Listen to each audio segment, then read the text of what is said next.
y vamos a leer capítulo 7, versículo 20 al 28. Capítulo 7, versículo 20 al 28, donde vamos a estar hablando acerca del sacerdocio superior de Cristo. Dice así desde el versículo 20: y esto no fue hecho sin juramento, porque los otros ciertamente sin juramento fueron hechos sacerdotes, pero este con el juramento del que le digo, juró el Señor y no se arrepentirá: tú eres sacerdote para siempre según el orden de Melquisedec. Por tanto, Jesús es hecho fiador de un mejor pacto, y los otros sacerdotes llegaron a ser muchos debido a que por la muerte no podían continuar, mas este, por cuanto permanece para siempre, tiene un sacerdocio inmutable, por lo cual puede también salvar perpetuamente a los que por él se acercan a Dios, viviendo siempre para interceder por ellos. Porque tal sumo sacerdote nos convenía, santo, inocente, sin mancha, apartado de los pecadores y hecho más sublime que los cielos, que no tiene necesidad cada día, como aquellos sumos sacerdotes, de ofrecer primero sacrificios por sus propios pecados y luego por los del pueblo, porque esto lo hizo una vez para siempre, ofreciéndose a sí mismo. Porque la ley constituye sumos sacerdotes a débiles hombres, pero la palabra del juramento posterior a la ley, al Hijo, hecho perfecto para siempre. En la carta a los Hebreos estamos viendo la supremacía de Cristo, y en el capítulo 7 comenzamos a ver aquello que era difícil de explicar, por cuanto los recipientes de esta carta se habían hecho tardos para oír. Y habíamos dicho, el asunto, el problema de comprender una doctrina no es la dificultad de la doctrina, sino la dificultad de nuestro corazón. Somos nosotros los que nos hacemos tardos para oír, para entender. Puede ser por nuestro pecado, muy cargados todavía. Puede ser por nuestra indisposición, porque usted tiene que luchar ahí, hermano. Ahora algunos van a comenzar desde que tengo el micrófono, por no hablar tan duro, algunos no me llaman allá. No, usted tiene que luchar, hermano, ahí.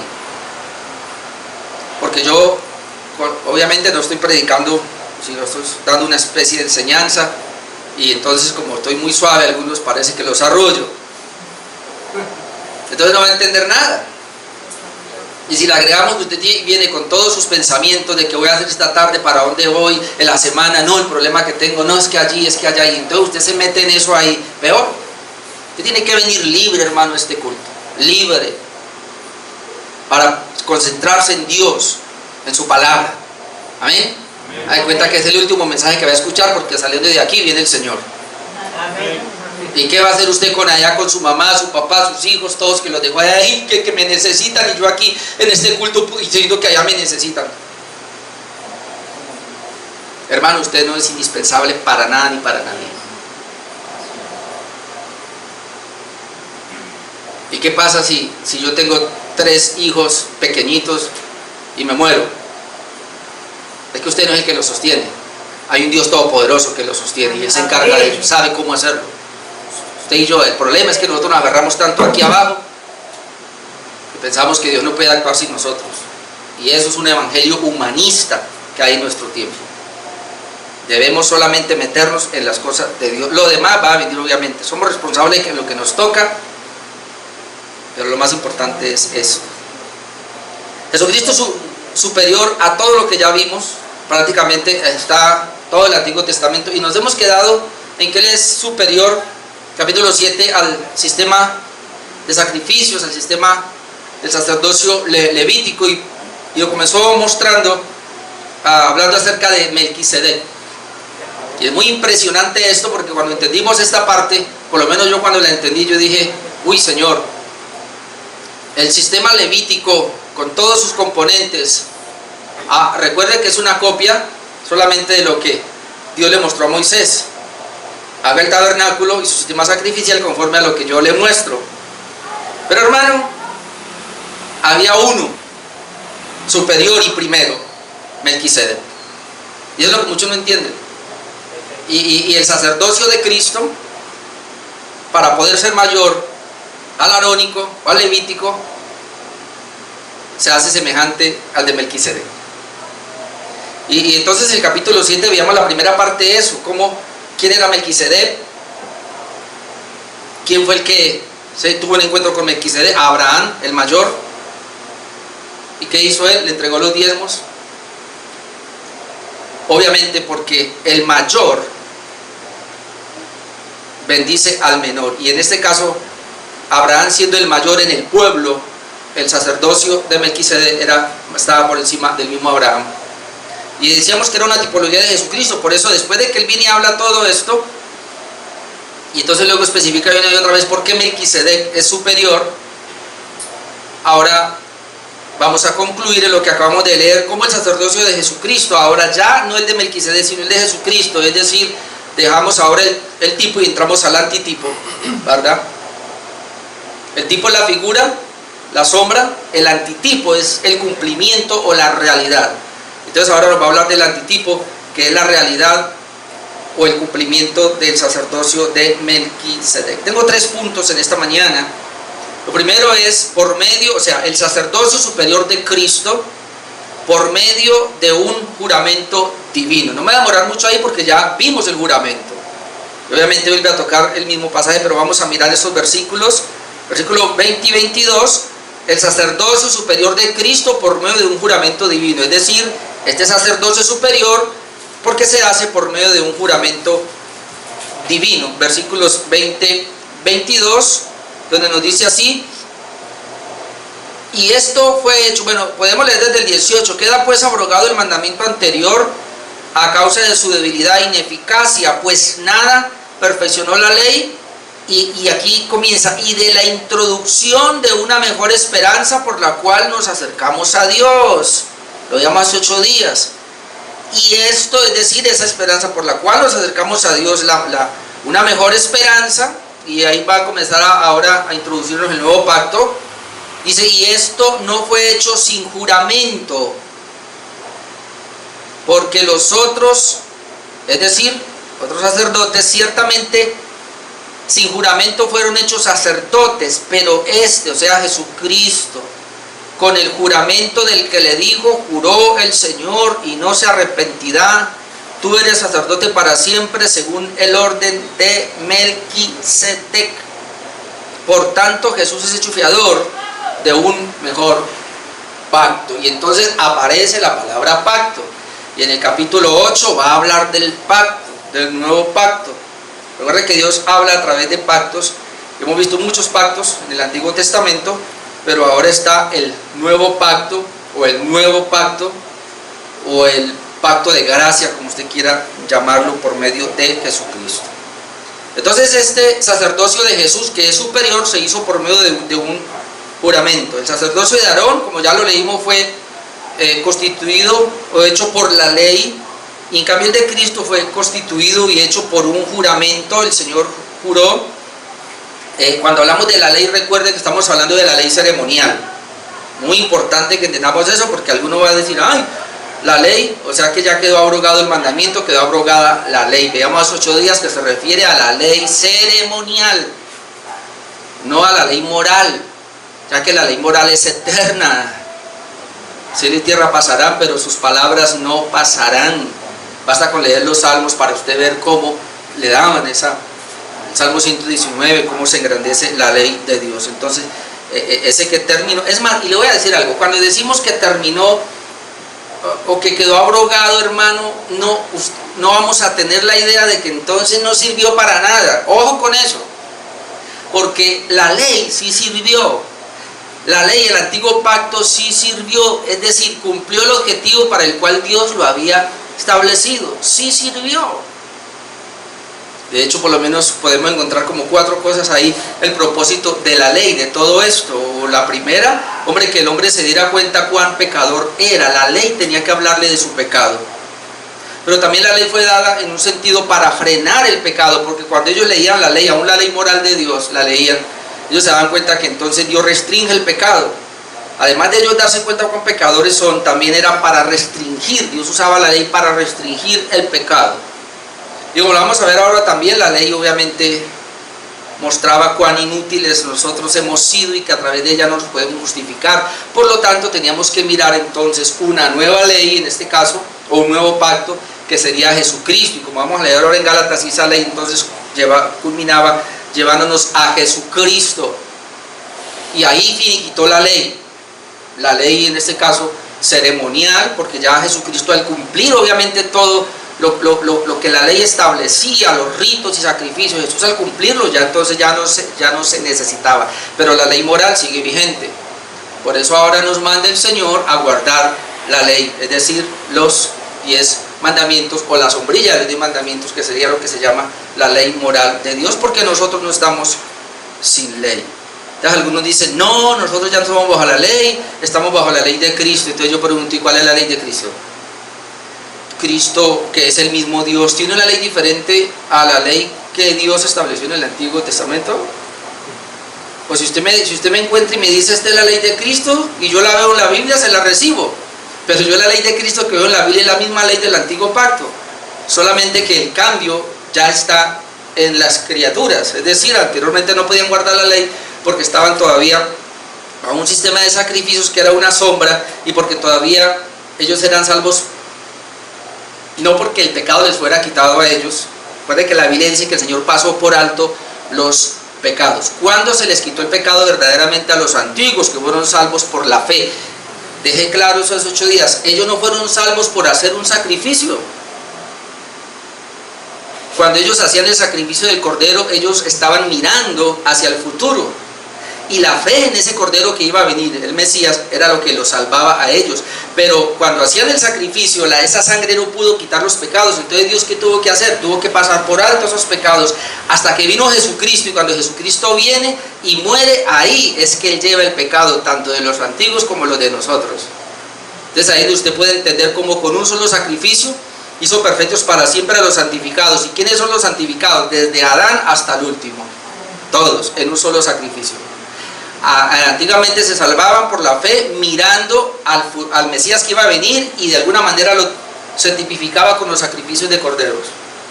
Pero como el cordero ya vino, Jesucristo, dice Juan el Bautista, este es el cordero de Dios que quita el pecado del mundo, entonces ya ese es el cordero de Dios, ya viene y muere. Entonces ya nosotros podemos mirar hacia atrás, 2000 años atrás, y decir, ese fue el cordero que quitó mi pecado. Amén. Pero es la fe. Por eso no es por obras. Y el sistema sacrificial levítico no podía cumplir entonces esa perfección, como lo llamamos 8 días, de quitar los pecados, porque los dejaba igualmente pecadores. Pero Jesucristo sí pudo quitar el pecado.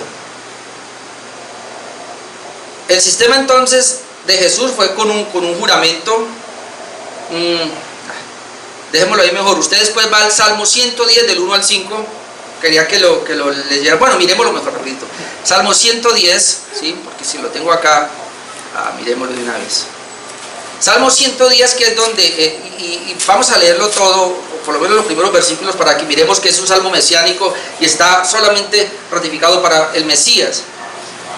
Salmo 110, versículo 1, Jehová dijo a mi Señor, y mire cómo comienza, y ahí ya uno dice, ¿qué es esto? Jehová dijo a mi Señor. Las dos palabras que aparecen ahí son Adonai. Es decir, Adonai dijo a mi Adonai. ¿Y esto qué es? ¿Pero cómo? Y los teólogos ahí, obviamente porque está hablando de Dios el Padre y Dios el Hijo. Entonces Jehová dijo, o Adonai dijo a mi Adonai, siéntate a mi diestra hasta que ponga a tus enemigos por estrado de tus pies. Es obvio que se refiere a Jesucristo, al Mesías que iba a venir. Por eso es un pasaje mesiánico.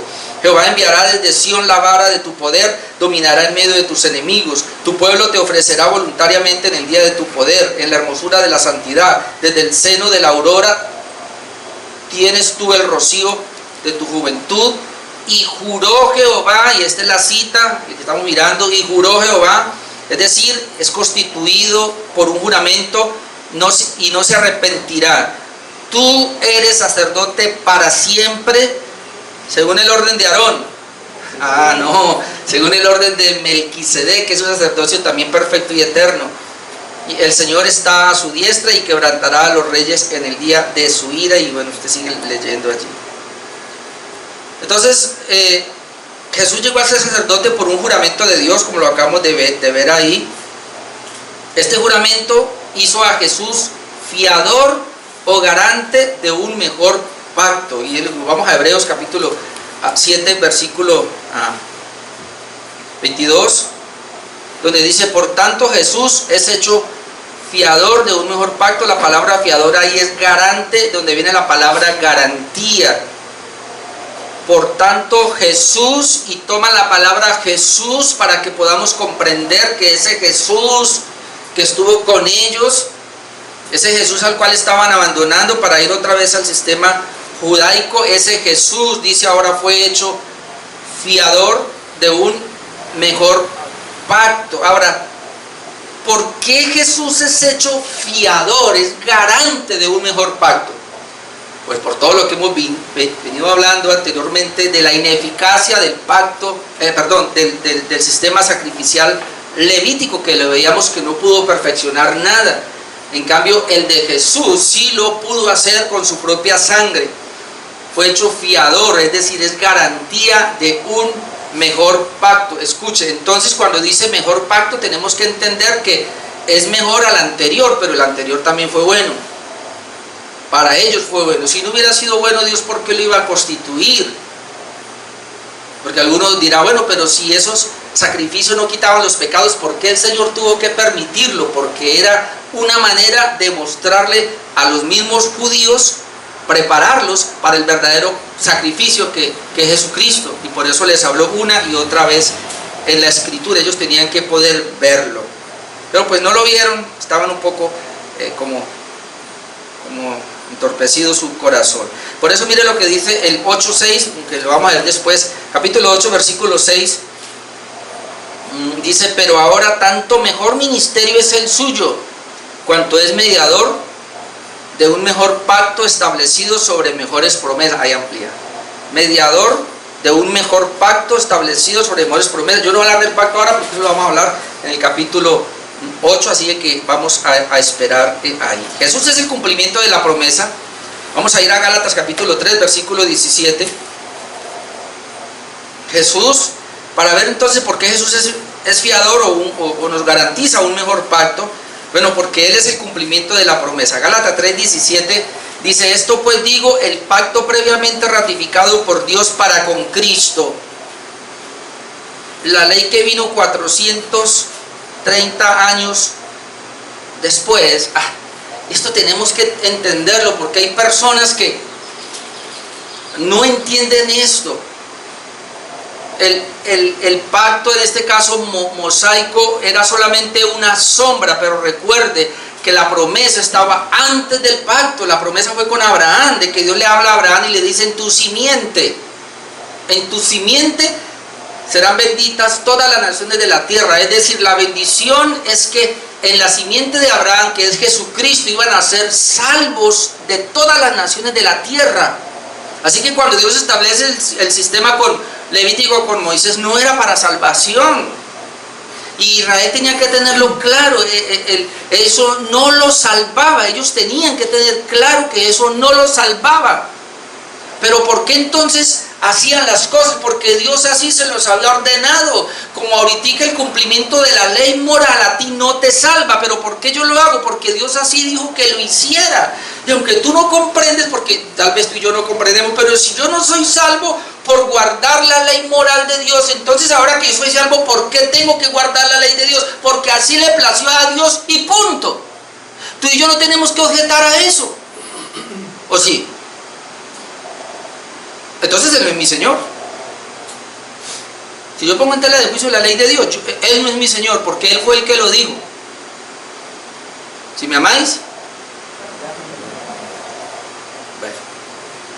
Entonces, sí, porque alguien va a decir: ¿y entonces qué tenía que ver eso? No, hermano, yo estoy seguro, los verdaderos creyentes israelitas, cuando llevaban el cordero, ellos sabían que ese cordero y ese sacrificio no les quitaba el pecado. Ellos sabían que iba a venir el Mesías y que ese sí les iba a quitar el pecado, pero que lo tenían que hacer porque Dios les ordenó, siendo un pacto inferior. Ahí es donde tú y yo tenemos que aprender a saber quién es Dios. Y que, hermanos, los designios son de Dios, nosotros obedecer. No entiendo, bueno, Dios nos da la gracia para entender lo que podamos, y si no entiendo más allá, sencillamente obedezco porque está en su palabra y ya. Entonces dice el versículo 17, esto pues digo, el pacto previamente ratificado por Dios para con Cristo, la ley que vino 430 años después, no lo abroga para invalidar la promesa sigue intacta del Mesías. Porque si la herencia es por la ley, ya no es por la promesa, es decir, ellos sabían, sino que lo está ratificando. ¿Por qué? Porque si en Gálatas estaba pasando lo mismo, Gálatas y Hebreos era lo mismo. En Gálatas habían recibido el evangelio y querían volver otra vez a los sacrificios. Es que, hermano, nosotros no los culpemos a ellos, nosotros somos hasta peor de pronto que ellos mismos. Podemos ser hasta peor. ¿Por qué? Por el corazón de nosotros. Entonces dice aquí, versículo 18, porque si la herencia es por la ley, ya no es por la promesa. Pero Dios la concedió a Abraham mediante la promesa. Entonces viene la gran pregunta, entonces ¿para qué sirve la ley? ¿Sí ve que ahí está? ¿Qué propósito tiene la ley? La ley fue añadida a causa de las transgresiones. Es decir, la ley fue para que le mostrara el pecado a ustedes por las transgresiones suyas. Por eso fue añadida la ley. ¿Hasta cuándo? Hasta que viniese la simiente a quien fue hecha la promesa y fue ordenada en medio de ángeles en manos de un mediador. Bueno, después seguir leyendo. Entonces, y otra vez tenemos que tener siempre cuidado cuando se habla de la ley. La ley civil quedó caduca, la ley ceremonial quedó caduca, la ley moral no. La ley moral no. ¿Usted se imagina entonces a Dios sin ley? ¿Qué hace un rey que tiene leyes? ¿Qué hace un sistema de gobierno? Tiene que tener normas, tiene que tener ley, porque ¿cómo va a aplicar la justicia? La justicia la aplica de acuerdo a sus leyes y a sus normas. Es que la gente confunde anteriormente, y ese es un error gravísimo. Ellos anteriormente eran salvos por la ley, aquí por la gracia. No. Allá fueron, aunque ellos estaban en la ley, allá fueron salvos por gracia.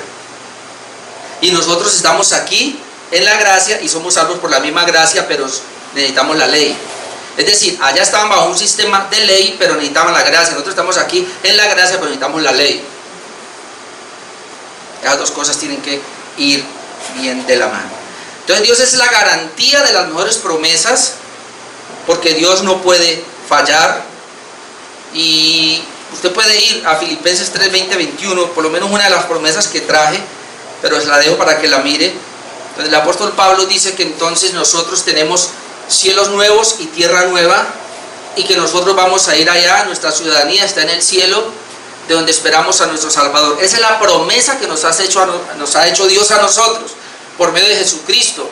Y como nosotros tenemos un mejor pacto, con mejores promesas, y tenemos a Jesucristo que es el fiador de ese nuevo pacto, es decir, la garantía de ese nuevo pacto, entonces una de las promesas para nosotros, o la más grande, la que pienso yo, es que Él nos va a llevar a las moradas eternas. Es que la salvación de nosotros no implica solamente que nos salvó del infierno, sino que nos va a llevar a un lugar. Y entonces nosotros esperamos cielo nuevo y tierra nueva, porque así está establecido. Y eso, hermanos, es una realidad.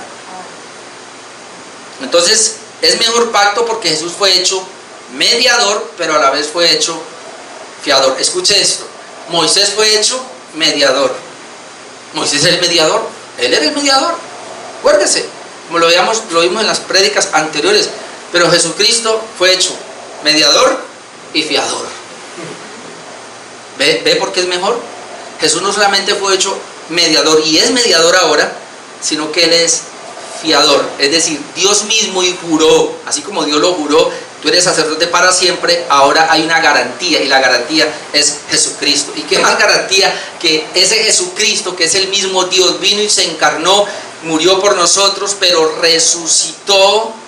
Y la garantía de que está vivo, hermanos. Entonces es hecho, nos garantiza a nosotros, hecho fiador o es hecho garante de este pacto. Entonces, el sacerdocio de Jesús superior, el sacerdocio superior de Cristo por medio de un juramento divino. Número 2, por la eternidad, es decir, porque es un sacerdote permanente, por la eternidad, porque es un sacerdote permanente. Hebreos capítulo 7, versículos 23 al 25, sería mi segundo punto. ¿Por qué Jesús es sacerdote superior? Por la eternidad, es decir, porque es un sacerdote permanente. Mire lo que dice el versículo ahora, 23 y 25. Y los otros sacerdotes llegaron a ser muchos, debido a que por la muerte no podían continuar, es decir, había cesación en este sistema sacerdotal o de sacerdotes. Mas y este es Jesucristo, por cuanto permanece para siempre, semejante a Melquisedec, como lo veíamos, tiene un sacerdocio inmutable, es decir, que no va a cambiar, por lo cual puede también salvar perpetuamente a los que por él se acercan a Dios, viviendo siempre para interceder por ellos. El versículo 23, entonces vemos que los demás sacerdotes levíticos al morir no podían continuar, es decir, el sacerdocio de ellos era temporal, hay una temporalidad sacerdotal, y esto llevaba a una sucesión de sacerdotes. El sacerdote moría y tenía que venir otro, y había sucesión y sucesión de sacerdotes. Era su sacerdocio temporal. Con Jesucristo no, porque Jesucristo es único, eterno, permanece para siempre. Entonces es lo que dice el versículo 23. Y los otros sacerdotes llegaron a ser muchos, debido a que por la muerte no podían continuar. Entonces lo que vemos con Jesucristo es que él sí podía continuar. Jesús, al permanecer eternamente su sacerdocio, entonces por eso es un sacerdocio que no va a cambiar. Versículo 24, mas o sea Cristo, por cuanto permanece para siempre. Ya lo hemos visto una y otra vez.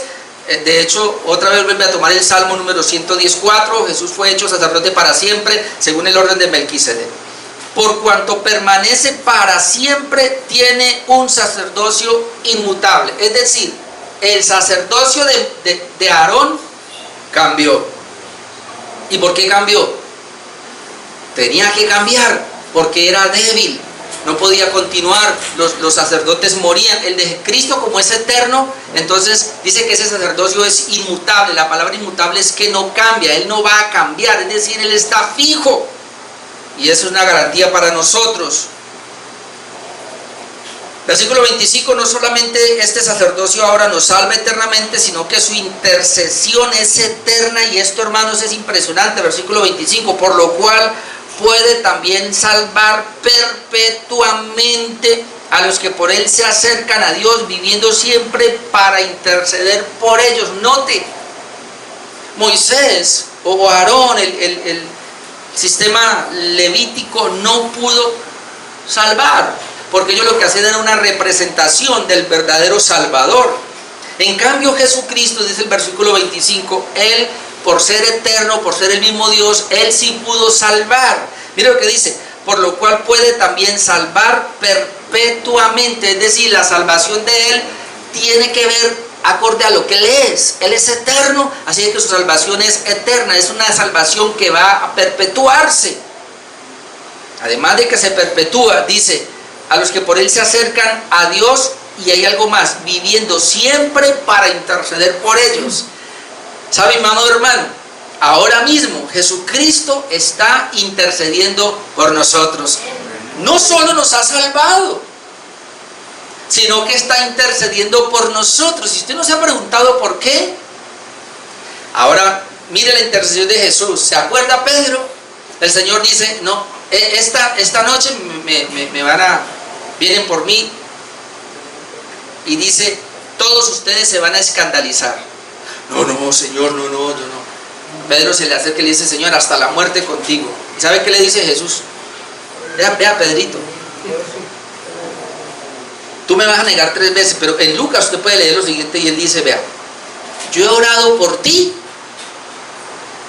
para que tu fe no te falte. O sea, cuando tú me niegues, he orado por ti para que tu fe no te falte. Y una vez hayas hecho tu cosa por allá y hayas vuelto, vas a pastorear mis ovejas. Lo que Jesús le está diciendo es, mire Pedrito, tú estás ahora conmigo, pero tú vas a caer. Pero mire lo que dice, pero yo he orado por ti. Es decir, porque en tu caída tú vas a regresar. Entonces, ¿qué es lo que va a hacer que tú regreses? Mi oración por ti. Hermano, tú y yo fuimos salvos. La garantía no la tienes tú ni yo. La garantía está en la intercesión de Jesús. Usted se pregunta, ¿y por qué Él tiene que interceder ahora por mí? Si ya me salvó. Es que Él ya murió por mí, entonces ya soy salvo. Esperen un momentico. Estamos en un mundo caído. Este mundo caído está lleno de demonios y del diablo y del mundo y las tentaciones que vienen. Pero tu mayor enemigo eres tú mismo, soy yo mismo. Esta carnecita, que la Biblia nos dice que nosotros debemos mortificarla con el Espíritu Santo.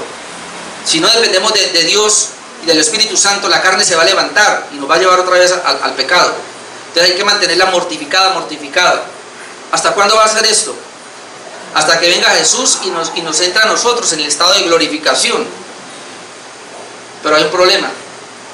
Tú y yo no somos suficientemente capaces y caeríamos otra vez, nos iríamos otra vez. Entonces, ¿qué es lo que hace? Por eso la Biblia habla de la preservación. Yo persevero en la doctrina hasta el final. El que persevere hasta el fin será salvo. Yo soy responsable de perseverar en el cristianismo, pero yo lo hago por la preservación de Dios. ¿Y cómo Dios me preserva? Me preserva por la intercesión de Jesús. Yo no sé si usted sabía eso, pero Jesús está intercediendo ahora por ti para que no caigas. Y si caes, la intercesión de Jesús es tal que lo va a hacer regresar. Por lo menos ese versículo, otra vez vamos a leerlo, versículo 25, por lo cual puede también salvar perpetuamente a los que por Él se acercan a Dios, viviendo siempre. ¿Notó la expresión siempre? Viviendo siempre para interceder por ellos. Romanos 8:34. Esto tiene que, hermanos, levantarnos en cuanto al comprender el sacerdocio de Jesús. Romanos 8:34. ¿Quién es el que condenará? Viene haciendo preguntas que se contestan por sí solas. Nadie. Dice, Cristo es el que murió, más aún el que también resucitó, el que además está a la diestra de Dios, el que también intercede por nosotros. ¿Qué necesidad hay de que Jesús interceda por nosotros? Por eso Jesús está trabajando ahora, claro. Él tiene un ministerio de intercesión allá, ante el Padre. ¿Usted entiende cómo es eso? Yo no lo entiendo cómo es. Lo que yo sí entiendo es lo que yo veo acá. Los pecados de mis hermanos y los pecados míos. Pero ¿por qué, a pesar de eso, por qué sigo aquí? A pesar de las fallas tuyas y de las fallas mías, ¿por qué seguimos aquí? Por la intercesión de Jesús. Él está intercediendo, es decir, nos va a ayudar hasta el último momento. O como dice 1 de Juan 2:1, hijitos, si alguno ha cometido pecado, abogado tiene, a Jesucristo. Ahora, esto, porque ya el corazón es muy maldadoso. Ya alguien de pronto pensó, rico así. No, porque tú eres responsable. ¿Qué dice la hermana ya? Deje la bobada. Porque tú eres responsable y yo soy responsable. Es decir, escucha, hermano, si bien es cierto que Jesucristo intercede por mí, y gracias a esa intercesión yo me sostengo, esa intercesión tiene fruto y es aplicable por medio de tu consagración y de mi consagración, de mi dedicación y tu dedicación, de mi búsqueda y de tu búsqueda, de mi ahondar en Él y de tu ahondar y yo ahondar, del crecimiento en Él, tu crecimiento y mi crecimiento. Recuerda lo que hemos visto, la providencia de Dios es a través de los medios, es decir, Dios todo lo que hace es usando siempre los medios, y los medios son responsables.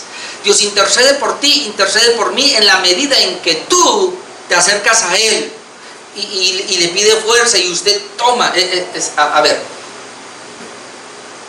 ¿cómo lo explico mejor? Dios me da a mí el poder para vencer el pecado, para vencer la tentación.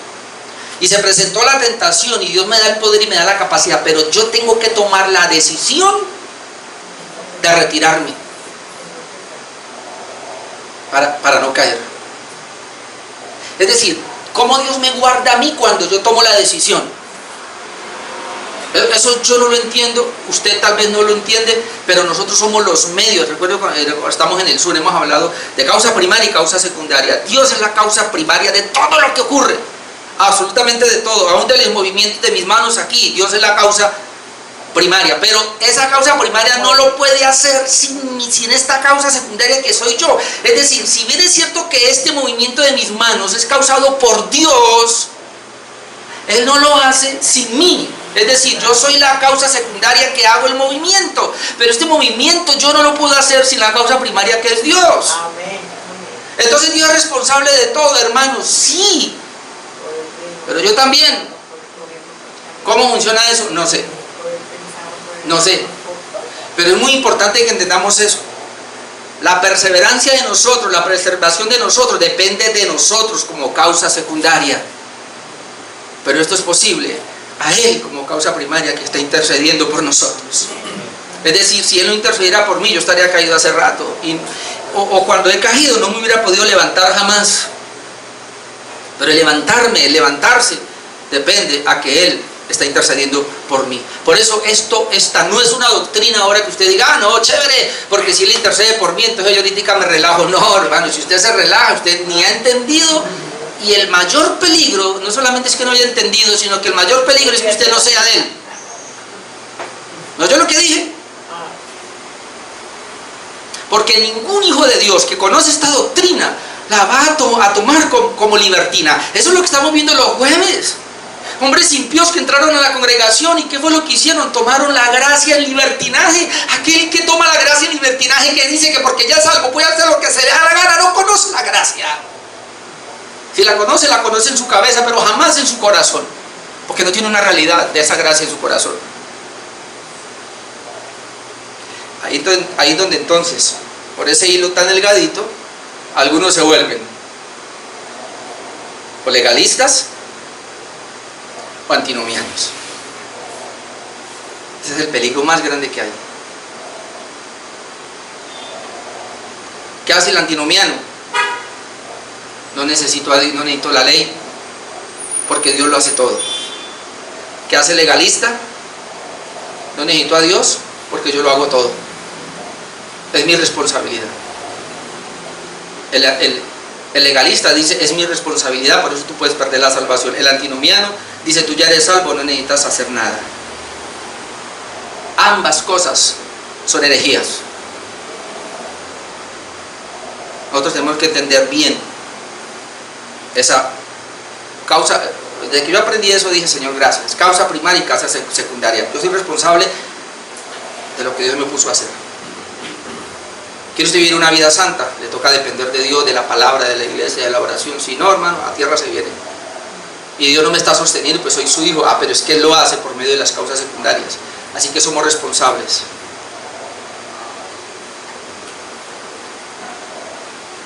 Número 3, por su sacrificio, evento único e irrepetible. El sacerdocio superior de Cristo, número 1, por medio de un juramento divino. Número 2, por la eternidad, es decir, es un sacerdocio permanente. Y número 3, por su sacrificio, o como tengo acá, un evento único e irrepetible. Estos versículos yo me hubiera quedado ahí, versículo 26 al 28. Esto es mucho. Versículo 26. Ahí nomás sale un mensaje. Porque tal sumo sacerdote nos convenía, santo, inocente, sin mancha, apartado de los pecadores y hecho más sublime que los cielos. Y entonces luego viene y ratifica ¿qué es eso? Que no tiene necesidad cada día, como aquellos sumos sacerdotes, de ofrecer primero sacrificio por sus propios pecados y luego por los del pueblo. Imagínense eso. Porque esto lo hizo una vez para siempre, ofreciéndose a sí mismo. Y vuelve y aclara, porque la ley constituye sumos sacerdotes ¿a quiénes? A débiles hombres. Pero la palabra del juramento, que ya lo habíamos visto, posterior a la ley, al Hijo hecho perfecto para siempre. No, hermanos, ¿por qué es mejor? ¿Por qué es mejor fiador? ¿Por qué es fiador y por qué es mejor sumo sacerdote? Porque su sacrificio es único e irrepetible. El sacrificio de Jesús fue único e irrepetible. Recuerde que está cumpliendo el sacrificio del antiguo pacto. Jesucristo lo tenía que llevar. Entonces la descripción del sumo sacerdote que nos convenía, versículo 26, y esto es impresionante porque tal sumo sacerdote nos convenía. Es decir, ese sumo sacerdote era una necesidad para nosotros, hermano.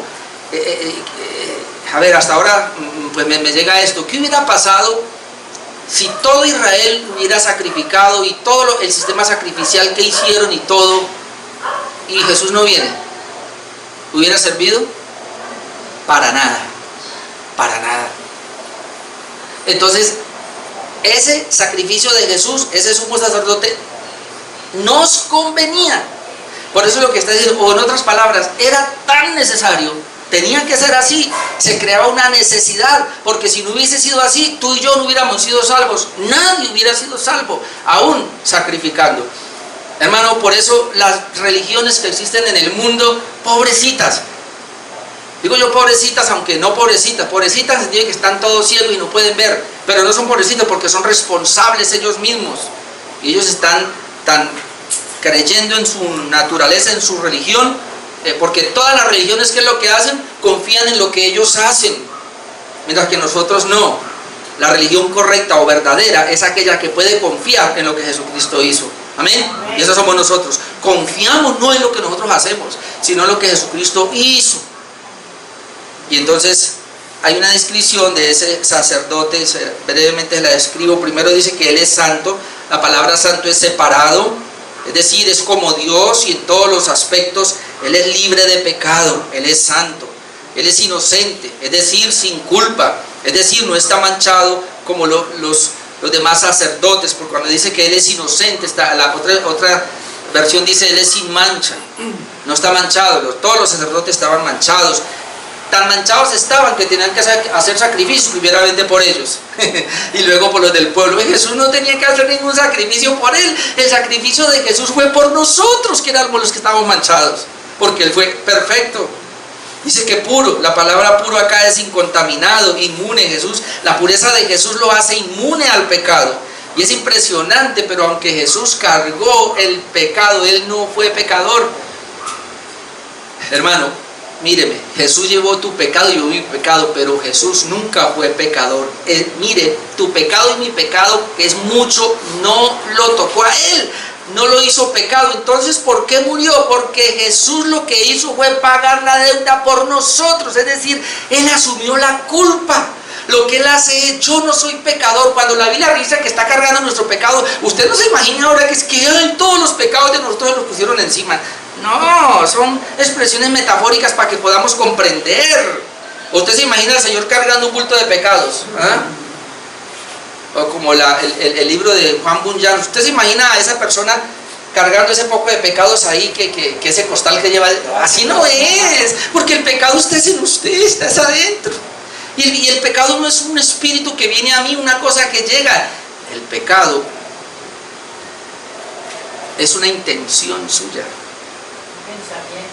Sí, no es algo que hay dentro de nosotros que tenemos, que lo podemos sacar y quitar. No, es una situación de nosotros. Es que se me ve la palabra. Eso está adherido ahí, es una condición. Entonces, cuando Jesús cargó nuestros pecados, la mejor manera de verlo, es como otros textos también lo afirman, es que él en la cruz se hizo culpable por nuestros pecados, pagó la deuda de nuestros pecados.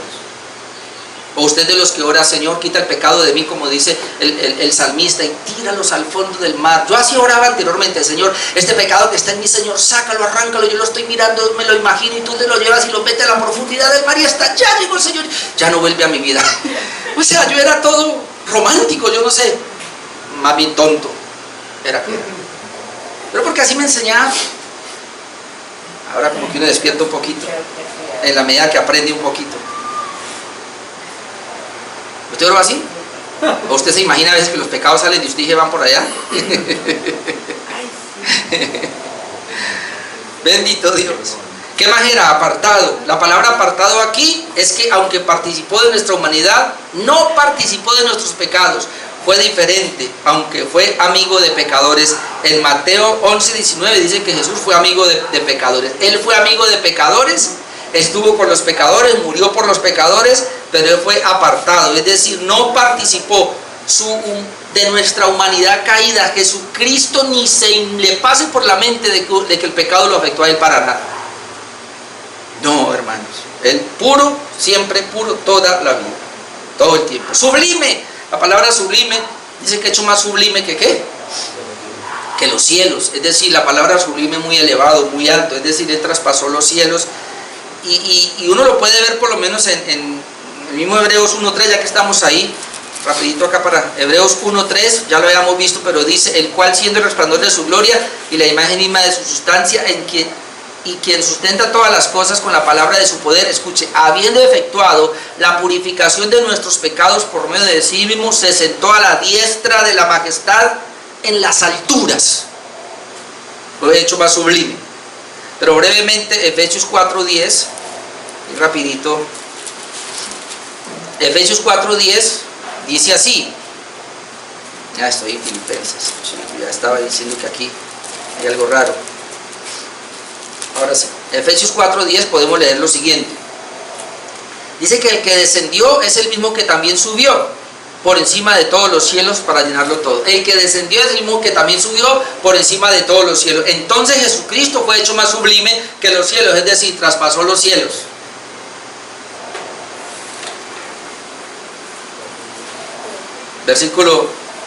En el versículo 27 podemos ver lo siguiente, que para hacer un sacrificio único e irrepetible no necesita el día de la expiación que se hace cada año repetirlo. Esto lo hizo una sola vez. Miren lo que dice el versículo 27, Hebreos 7:27, dice que si estos sacerdotes estuvieran sin pecado, dice que no tiene necesidad cada día. Ahora, la palabra cada día, como aquellos sumos sacerdotes al ofrecer primero sacrificios por sus propios pecados y luego por los del pueblo. Cuando dice que no tiene necesidad cada día, aquí hay una pequeña perturbación porque pareciera que todos los días había que hacer sacrificio, pero aquí se refiere al día de la expiación, que era uno en el año, donde entraba el sumo sacerdote, sino que la expresión de cada día es para decir que como fueron muchos años, entonces fueron muchos días, pero el día es el día de la expiación. No tiene necesidad cada día, es decir, el día de la expiación, cada día, una vez al año. Entonces no tiene necesidad cada día, como aquellos sumos sacerdotes, de ofrecer primeramente por ellos y luego por los del pueblo. ¿Por qué? Porque esto lo hizo una sola vez y para siempre, ofreciéndolo a sí mismo. Entonces tenga claro acá que los sacerdotes anteriores ofrecían por ellos y luego por el pueblo. Jesucristo solamente ofreció por el pueblo, porque ya vimos el 26, puro, santo, sin mancha. Ahora miremos brevemente Hebreos 9:23 al 26. Brevemente para que miremos este sistema hasta el Hebreos 9:23 al 26. Fue pues necesario que las figuras de las cosas celestiales fuesen purificadas así, pero las cosas celestiales mismas con mejores sacrificios que estos. Ahora ya sabemos que ese mejor es Cristo, porque no entró Cristo en el santuario hecho de mano, figura del verdadero. Ahí está la palabra figura del verdadero. Qué bueno que usted ya lo puede entender y yo también, que el sistema sacrificial levítico era una figura del verdadero, sino en el cielo mismo, para presentarse ahora por nosotros ante Dios, y no para ofrecerse muchas veces, como entra el sumo sacerdote en el lugar santísimo cada año con sangre ajena. Aquí se aclara que es cada año. De otra manera, le hubiera sido necesario padecer muchas veces desde el principio del mundo, pero ahora, en la consumación de los siglos, se presentó una vez para siempre por el sacrificio de sí mismo para quitar del medio el pecado. Amén. Ese fue el sacrificio de Jesús, una sola vez y para siempre. Y el versículo 28, para ir terminando, nos habla, sería como la conclusión en cuanto al contraste que podemos ver en los dos, y también nos habla de la entrada al nuevo pacto que comenzaremos a ver posteriormente. Versículo 28, Hebreos 7:28. Porque la ley constituye sumos sacerdotes a débiles hombres. Ese es el contraste. Pero la palabra del juramento posterior a la ley, al Hijo hecho perfecto para siempre. ¿Ve? Entonces sería el contraste que ahora dice. La ley constituye a sacerdotes débiles, pecadores. Pero la palabra del juramento, y cuando habla de ese juramento, vamos a Melquisedec otra vez, juró el Señor, la palabra del juramento. Dice que posterior a la ley, al Hijo hecho perfecto para siempre, al Hijo hecho perfecto para siempre, y entonces nos introduce al nuevo pacto. Y ese Hijo hecho perfecto para siempre, déjeme, yo lo leo otra vez para terminar.